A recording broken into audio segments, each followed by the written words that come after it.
It's strange the way memory works in the woods. I remember our first night at the edge of the Alabama pines like it's carved in the marrow of my bones. We were 11 people, family and a couple of friends, packed into two battered pickup trucks with tents, too many coolers, and more bravado than sense. My cousin Jamie said these woods had their own rules. "Don't wander off after dark," he joked, flashing that crooked grin, "unless you want to meet something that doesn't want to be found." We pitched camp near the creek, a shallow ribbon of water crawling through beds of stone and black earth. By dusk, our little patch of wilderness was alive with crackling fire, laughter, and the metallic twang of a radio, picking up only static and ghost songs from God knows where. The pines crowded overhead, their needles trapping the evening light until it looked like we were camped beneath the hull of an old green ship. After dinner, we sprawled around the fire, the grown-ups swapping stories and cheap beer, while we kids poked at marshmallows and tried not to admit we were cold. Jamie's dog, Tucker, circled the camp, nose in the dirt, always alert. I remember thinking how quiet everything got once the sun dipped below the ridge, like the woods themselves were listening. That was when the first odd thing happened. I heard it, just on the edge of the fire's reach. The sound of twigs snapping, like something walking heavy and slow. Tucker froze, hackles up, a low growl leaking from his throat. Jamie stood, shining his flashlight into the black beyond the tents. "Probably a deer," he said, but he didn't sound sure. It wasn't a deer. A figure shuffled out from the shadows, a tall, older man, wearing muddy overalls with a wild beard and eyes that didn't quite match his face. Next to him, a skinny teenage boy. The man nodded at us, gripped tight on a battered shotgun, and asked if we were staying long. Jamie recognized the name he gave, Old Man Kettle, neighbor to his dad's land. "These woods get dark," the man said, "real dark." The boy beside him never spoke, just watched us with blank, hungry eyes. They walked off into the trees after a few words, leaving behind a patch of uneasy silence. Later, after midnight, that silence deepened, as if the world had shrunk to the circle of our fire. The grown-ups had gone to bed. The rest of us lingered, trying to one-up each other with ghost stories. But the shadows between the tents felt thicker now. Someone, I don't remember who, pointed out that our group seemed bigger than before. We counted heads, 11, then 12, then 11 again. It was like the numbers changed if you blinked. Jamie laughed it off, called us city kids too jumpy for the country. I saw her next, a girl sitting close to the fire, knees hugged to her chest. I didn't recognize her, but her face looked familiar, like someone I'd known years ago and forgotten. She didn't say a word. When I tried to ask her name, she turned away, hair falling over her face. That's when Tucker started barking, teeth bared at the girl. She stood up fast, faster than anyone should move, and vanished into the dark. I looked around. Everyone was staring, pale and confused. Jamie made us all check in, one by one. "Say your name. Say something only you'd know," he told us, voice hard and trembling. We all did, except for one person who wouldn't meet anyone's eyes. When Jamie shone the flashlight at him, the boy's face seemed to stretch and blur, as if it wasn't finished. Tucker lunged and the boy slipped away into the woods with a sound like tearing cloth. No one slept that night. We huddled together, every snap of a twig making us flinch. When dawn finally came, we packed up fast, barely speaking. Tucker wouldn't stop pacing until we hit the road. A week later, Jamie called. He said he'd found footprints circling our campsite, deeper than any human should leave, and the smell, like wet dog and copper, still clung to the trees. He told me never to come back to those woods. I never did. The week after we got back, nobody really talked about what happened in the woods. But late at night, lying on my mattress in Jamie's spare room, the events replayed in my head, jagged pieces that never fit together quite right. Jamie, who always slept like a rock, started waking up at 3:13 a.m., sweating and shaky, swearing he could hear Tucker barking somewhere outside. Tucker, normally fearless, wouldn't even go near the tree line anymore. The strangest part was that none of us could remember exactly who was with us that night. We could list names: me, Jamie, Cass, Rhea, Jamie's Uncle Rob, 2 of his cousins, and a few friends from town, but the numbers never lined up. When we tried to write it out, There was always an extra spot, a blank nobody could fill. On the second night home, Jamie found a tuft of coarse, dark hair tangled in the straps of his backpack. He burned it in the fire pit, watching the smoke rise with a look I'd never seen before. One part fear, one part grief, like he'd lost something important and didn't know what. I started dreaming about the girl by the fire. In the dreams, she stood on the edge of the campsite, her face half lit by the flames, eyes dark as the pine shadows. She mouthed words I couldn't hear, her expression flickering between sadness and hunger. When I tried to walk toward her, the trees twisted and closed around me, the ground turning soft and sticky underfoot. I always woke before I reached her, heart racing, a faint scent of copper lingering in the air. During the day, things were almost normal.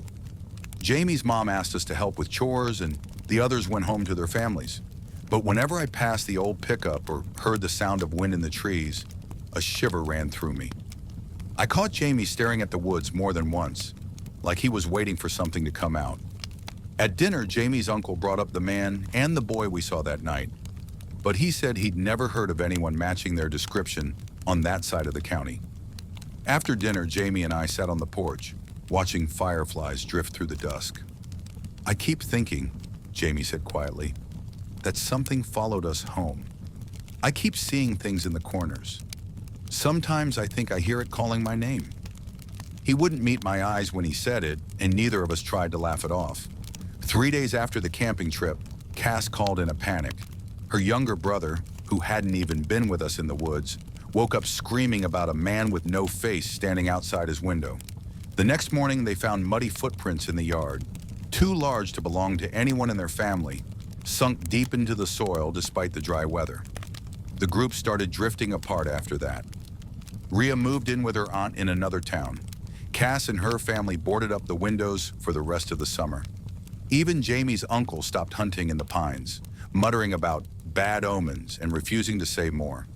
Sometimes I'd walk by the old trailhead with Tucker, who would snarl and dig his paws into the ground, refusing to budge. Once, late in July, I thought I saw the girl from the fire again, standing on the edge of the trees, hair wild, her outline flickering in the heat. But when I blinked, she was gone, and all that remained was a patch of crushed grass and that same coppery scent. On my last night before returning to Chicago, Jamie and I sat by the empty fire pit, the sky above us full of restless clouds. "Do you think it was a ghost?" I asked, though I already knew the answer. Jamie shook his head. "Ghosts don't leave footprints. Whatever it was, it's still out there." He stared into the dark, voice barely above a whisper.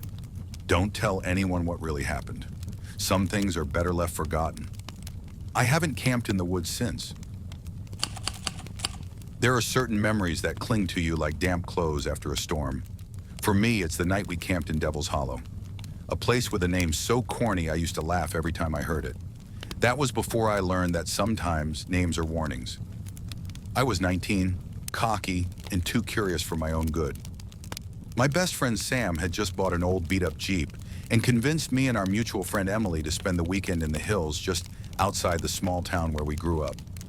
None of us had camped there before, but we'd heard stories, mostly from our grandparents, about moonshiners, wild dogs, and strange lights in the trees. Of course, that only made us more eager to see for ourselves. We arrived late in the afternoon, bouncing down the old dirt track with the windows open and the smell of warm grass and pine needles filling the car. The sun was already low, painting the sky with streaks of gold and pink. As we unloaded the tent and coolers, I felt a prickle of unease. Like the air was too still, the silence pressed close around us. The clearing was ringed by trees, tall old oaks and thick brush. And just beyond that, a narrow ravine that dropped away sharply into shadow. You couldn't see the bottom from camp, just a tangled mass of roots and blackness. Sam made a joke about bodies at the bottom. Emily rolled her eyes, but I could tell she didn't like looking at the ravine any more than I did. We set up camp, built a small fire, and ate burgers and marshmallows as dusk slid in. Sam played music from his phone quietly, like he was afraid to wake something up. Emily wandered the edge of the trees, phone in hand, trying to get a signal, but only managed a few bars before it vanished entirely. After dark, the world shrank to the circle of firelight. The trees pressed in, the wind moving through the leaves like a whisper. Sam started telling ghost stories, each one worse than the last, but the real world kept interrupting. The snap of a branch far off in the woods, the cry of some animal, a fox or maybe something larger. We tried to laugh it off, but the mood had shifted. Even the fire seemed to burn lower, shadows deepening between the tents. It was then that I first noticed the eyes. At the very edge of the ravine, just outside the firelight, a pair of pale reflections blinked once, then vanished.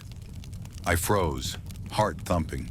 But when I pointed it out, Sam told me it was probably a raccoon, maybe a deer. But Emily's voice was tight as she whispered, "That's not how deer eyes look. Deer don't blink sideways."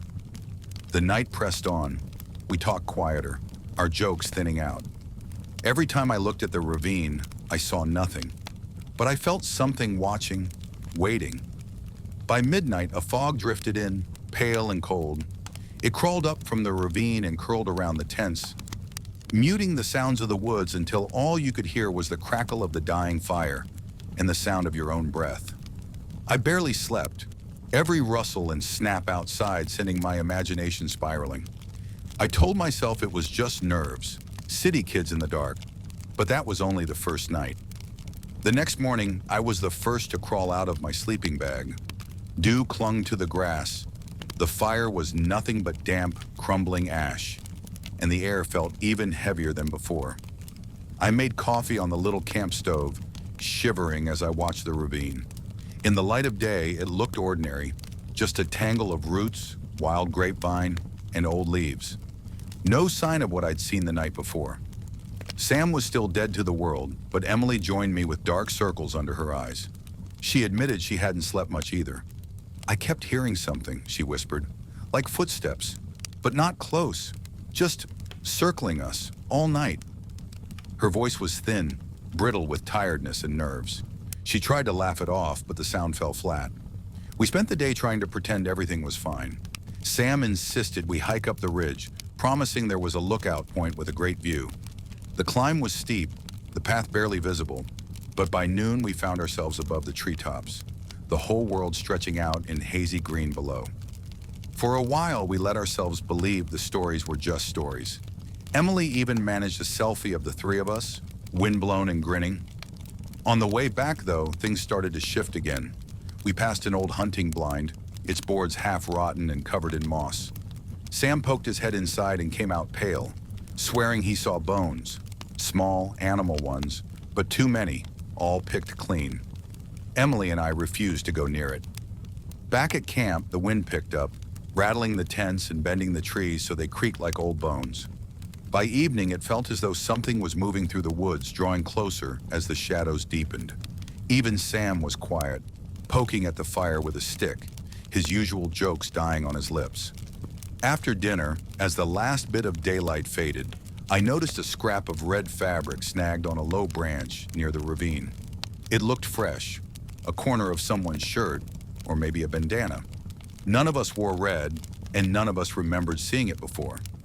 Sam said it was probably trash from a past camper, but I saw him check the zipper on the tent 3 times before bed. That night the fog came back, thicker than before. It poured in from the ravine, curling around our legs and seeping into the tent fabric.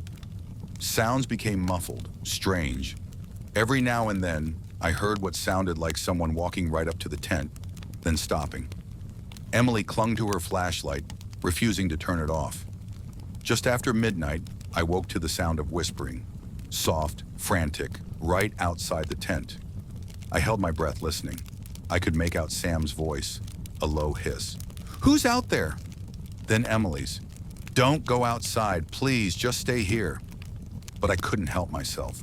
I unzipped the tent as quietly as I could, the cold hitting me like a slap. Outside, the fog was so thick I could barely see my own hand. The fire was nothing but a faint red glow. And there, just beyond the circle of stones we'd laid out, stood a figure, tall, motionless, staring into the woods. At first, I thought it was Sam, but I could hear him still inside the tent, whispering, terrified. I blinked and the figure turned its head slowly toward me. Its eyes reflected the dying fire. milky and pale, not like any animals I'd ever seen. For a moment, it felt like the world held its breath. Then it stepped backward, vanishing into the mist without a sound. I scrambled back into the tent, my hands shaking. Sam and Emily stared at me, eyes wide, neither saying a word. None of us slept for the rest of the night. We lay there listening to footsteps circling, sometimes stopping just outside, sometimes brushing against the side of the tent. The wind picked up again, howling through the ravine, carrying with it the faint, almost human sound of someone or something calling our names. When the first gray light of dawn crept through the trees, we were still awake, still waiting, all three of us sure that whatever was out there hadn't gone far. The third morning was gray and silent. Even the birds seemed to avoid Devil's Hollow, and there was no dew on the grass, only a fine, powdery dust. Sam tried to rally us, making coffee and grumbling about group paranoia, but his hands shook as he poured the water, and Emily barely touched her breakfast. We didn't talk much about what happened that night. Each of us kept glancing at the ravine, and every now and then, Emily would rub her arms like she felt a chill that wasn't there. Our plan had been to stay another night, but by noon we all knew none of us wanted to be there when the sun set. I started packing up the tent, but Sam stopped me. His Jeep's battery was dead. He'd left the overhead lights on while searching for extra matches. "No problem," he said, voice too high. "It's just a car. We'll get a jump from the rangers tomorrow." But there were no rangers in the off-season and no cell service to call for help. Devil's Hollow felt farther from civilization than ever. With no choice, we spent the afternoon hiking the ridge, searching for a signal or another campsite, but we saw no one. When we returned to camp, the red fabric I'd found before was gone. The fog rolled in early, thicker, heavier, pressing against the tents before dusk had even settled. By twilight, the woods seemed to close around us. The fire barely flickered, and our voices sounded muffled, like we were underwater. Sam tried to tell a story, but halfway through he lost his place and just stared at the flames. Emily dug her nails into her palm, whispering to herself. Then we heard it, the sound of footsteps crunching in the gravel beyond the fire. Heavy, deliberate, pacing just out of sight. Sam grabbed a hatchet, Emily her flashlight, and I took the biggest stick I could find, heart pounding so hard I thought it would burst. The footsteps stopped. The silence pressed in, and then one by one the sounds of the forest returned. Rustling leaves, distant coyote yips. For a moment we dared to breathe. Maybe it was just a deer, we told ourselves. Maybe a lost hiker, though that made no sense in the fog. Sam said he'd go check it out. I tried to stop him, but he was already gone, his figure swallowed up by the gray. We waited, barely speaking, listening for his return. Minutes dragged by. Emily started crying quietly, rocking back and forth. I tried to comfort her, but all I could do was stare into the fog, waiting for Sam's shape to reappear. Then finally there was movement. Someone came stumbling out of the mist. At first, just a shadow, then a figure. It was Sam, but he looked wrong. His walk was stiff, shoulders hunched, eyes too wide. He said nothing as he approached, just stared at us, mouth opening and closing, like he'd forgotten how to use words. I reached for his arm, but he jerked away, mumbling something in a voice that didn't sound like his. "We have to go back. We have to go down." He pointed to the ravine, his hand shaking violently. Emily grabbed my sleeve, her whole body trembling. "That's not Sam," she whispered. I looked closer. His clothes were dirty, torn in places, and his boots were caked in black mud, the kind that stuck to your shoes at the very bottom of the ravine. There was something smeared on his neck, something that looked like old blood or maybe rust. He kept repeating it. "We have to go down, we have to go back." I backed away, pulling Emily with me, but Sam, or whatever he'd become, followed. The air grew colder with every step, the fog swallowing up the firelight. Shadows shifted behind us, shapes moving in the mist that didn't match the wind. Suddenly, a hand grabbed my shoulder from behind. I spun around, heart in my throat.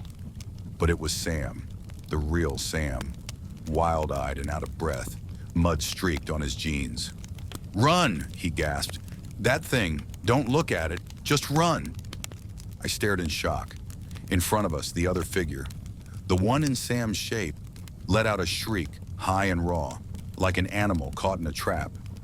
Its face stretched and warped, eyes glowing pale, mouth opening far wider than it should. I grabbed Emily and we bolted, Sam right behind us, crashing through the trees and stumbling over roots, blind in the fog. We didn't stop until we reached the edge of the highway, lungs burning, legs shaking. Behind us, the mist rolled back into the ravine, swallowing the woods in silence. We flagged down a passing truck, the driver eyeing us with suspicion until he saw our faces. He didn't ask questions, just drove us straight into town, leaving Devil's Hollow behind. Sam never spoke about what happened in the fog, and Emily left for college out west a few weeks later. I moved back home, avoiding the woods for years. But sometimes late at night, I see those eyes, pale and hungry, watching from the edge of memory, waiting for someone foolish enough to wander too close to the ravine. I've always loved camping, and so have my friends. There's nothing like the way the woods close around you after dark, the stars bigger and brighter than anywhere else, and the air so quiet you can hear your own heartbeat. For our annual July trip, we picked a secluded national forest, miles from cell service, with a wide river, deep pine groves, and trails barely marked on the map. Just the way we liked it, off-grid and undisturbed. There were 5 of us, me, my brother Aaron, our best friends Jake and Miguel, and Layla, who was new to camping but eager to prove herself. We joked the first night, passing a bottle of cheap whiskey around the fire, that the biggest danger was the mosquitoes. Arun told ghost stories. Miguel set up his hammock between 2 trees, laughing about bears, and Jake insisted on teaching Layla how to spot satellites crossing the night sky. We were a mess of laughter, sticky s'mores, and half-remembered songs echoing into the darkness. The first morning, everything was just as we'd hoped. The river was icy, the trails lush and empty, the sky an unbroken blue. The only sign of anyone else was a distant echo of a dog barking across the valley. After breakfast, we hiked upriver, leaving the tents zipped and our food strung high in a tree to keep the raccoons away. We spent hours splashing in the shallows, skipping rocks, trading stories. By the time we got back, the sun was slanting through the pines, making everything golden. That's when we noticed it. Someone had gone through our stuff. Nothing was destroyed or scattered, not the way raccoons would do. Instead, the food bag had been neatly opened, as if by careful fingers, not claws. 3 apples and a couple of granola bars were missing, but everything else was there, arranged a little too perfectly. My flashlight, which I'd left in my tent, was sitting on a rock by the fire ring, batteries still working. Jake's hat, usually jammed in his backpack, was resting on a log, perfectly clean. We argued about it. Layla thought one of us was messing around, but the more we looked, the less it felt like a prank. There were no boot prints, just a few scuffs in the pine needles that could have been made by anything. The unease was subtle but sharp, like the sting of a nettle. We checked the trees for bear scratches and found nothing. Aaron shrugged it off, but his eyes lingered on the shadows a little longer than before. That night, the woods felt different. Miguel said it was just because the wind was up, but even the trees seemed to lean in closer, their branches creaking and whispering. After dinner, we sat in silence longer than usual, listening to the crackle of the fire. When the bottle made its way to me, I didn't feel much like drinking. We all pretended to sleep easy that night, but I could hear Jake rolling over in his tent, and Layla's breath coming fast and shallow from the other side of the site. Somewhere much later, I woke to the soft crunch of footsteps outside. Not the quick, scurrying kind you hear from animals, but the slow, deliberate tread of someone who knows how to walk quietly in the woods. I held my breath, listening. The footsteps circled our camp, pausing every so often, then moving on. At one point, they stopped right outside my tent. I could hear breathing, soft, slow, almost careful. I forced myself not to move. After a long minute, the footsteps faded away, deeper into the trees. In the morning, the mood was tense. Jake's pack was found unzipped and neatly repacked, but his jacket was missing. Layla's water bottle had been emptied and refilled. She swore she'd filled it from the river herself, but the water inside now tasted like metal. Oren found a small pile of wildflowers placed in front of his tent flap. We spent the day together, never straying far from camp. The river didn't seem as welcoming anymore. The woods felt too big and too quiet, and nobody wanted to be the one to say what we were all thinking. We weren't alone out there. The third day should have been the best of the trip. Sunlight slanted through the pines and the river sparkled, but nobody laughed like before. We cooked breakfast, keeping close. The five of us crowded around the little stove like children on the first day of school. Nobody wanted to bring up what happened last night, but none of us wanted to pretend either. We tried to salvage the trip by heading out on the longest trail, a winding loop that skirted the river and climbed up a ridge. The trees were beautiful, sunlight catching on their high branches. But I kept glancing over my shoulder, half expecting to see someone ducking behind a trunk. Every now and then, Layla would stop, staring into the distance like she heard something the rest of us missed. By mid-afternoon, we decided to head back. Nobody wanted to risk getting caught out after dark. The closer we got to camp, the quieter we became. When the tents came into view, I saw Miguel freeze. There on the edge of our sight was a pile of apples. Our apples, 3 of them, the same color and size as the ones missing the first day. On top, balanced carefully, was Jake's missing jacket, folded perfectly and dry, even though it had rained that morning. Next to the apples was something new, a worn paperback book. Its cover was so faded I could barely read the title. But inside the front page was a note written in careful block letters. Thank you for sharing. The mood shifted from uneasy to frightened. Nobody touched the apples, the jacket, or the book. Layla whispered, "We need to leave. Please, I can't sleep here again." Arun tried to play it off, but even he was pale. Miguel, the boldest of us, stared into the trees, scanning for any sign of movement. We packed in record time, barely speaking, stuffing gear into backpacks any way it would fit. It felt like someone was watching us the whole time. No birds sang, no breeze rustled the leaves, only our quick breaths and the snap of tent poles. As we loaded the last of the bags, I noticed something else. Fresh footprints, small and barefoot, circling our camp. They weren't animal prints, and they weren't any of ours. They came close to the fire, to our tents, to the pile of apples, then disappeared into the thickest part of the woods. As we turned to go, I glanced back one last time. At the far edge of the clearing, just beyond the last shaft of sunlight, I saw a figure standing between the trees.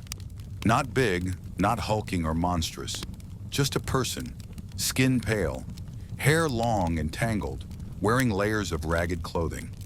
They watched us with an expression I couldn't read. Maybe curious, maybe sad, maybe nothing at all. I told myself it was just my imagination, but Arun saw them too. He grabbed my shoulder and whispered, "Don't look, just go." We hiked out in near silence, only the sound of boots on dirt and our hearts thumping in our ears. When we finally reached the car, we all piled in, slamming the doors and locking them, not daring to speak until the engine roared to life. Back in town, we stopped at a ranger station to report what happened. The ranger, an older woman with sharp eyes, listened without much reaction. When we finished, she nodded and said, "You're not the first ones. Some folks choose to live out there, off the grid. Most are harmless, just want to be left alone. But it's good you left. Sometimes when someone lets you know you're not welcome, it's best to listen." We never camped in those woods again. Sometimes when I see a perfectly folded jacket or find something of mine moved, I wonder if someone's still out there, watching, waiting, grateful for the quiet company, or maybe just for the food. If you ever find a gift at your campsite or feel eyes on your back, remember, you might not be alone, even miles from anywhere. The end.